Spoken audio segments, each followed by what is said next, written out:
தொண்டடை நம்ம ரீசெண்டாக ஒரு வீடியோ போடுறோம். அந்த எழுந்து ஒரு ரூபா கம்மி பண்ணியிருக்கா. டைரி மில்க் மெல்ட்டான டைரி மில்கை ஹாப்பி பிஸ்கெட்டில் தொட்டு சாப்பிடுங்கன்னு இப்போ அதான் பண்ண போகிறோம். வாங்க. பார்த்தீங்கன்னா டைரி மில்க்கு ஹாப்பி பிஸ்கெட்டு.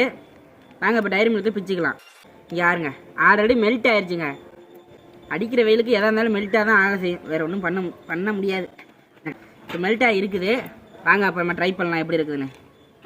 பிஸ்கெட்டை எடுத்து வா இங்கே ஒரு தடவை ஓராள் பிடிக்குது. நல்லா தடவிக்கலாங்க. நல்லா தடவிக்கலாம். யாருங்க தடவியாச்சு. அடுத்து இந்த ரொட்டி இதில் வச்சுக்கலாங்க. அப்படி பார்த்தீங்கன்னா வேறு லெவலில் ரெடி ஆயிடுச்சு. வாங்க இப்போ இதை டேஸ்ட் பண்ணலாம். வா வேறு லெவலில் இருக்குங்க டேஸ்ட்டு. டைரி மில்க் எடுத்து மறக்காமல் வேணும்னா நீங்களே ட்ரை பண்ணி பாருங்கள். மறக்காமல் இந்த வீடியோ லைக் பண்ணுங்கள், ஷேர் பண்ணுங்கள், கமெண்ட் பண்ணுங்கள், சப்ஸ்கிரைப் பண்ணுங்கள். நீ அடுத்த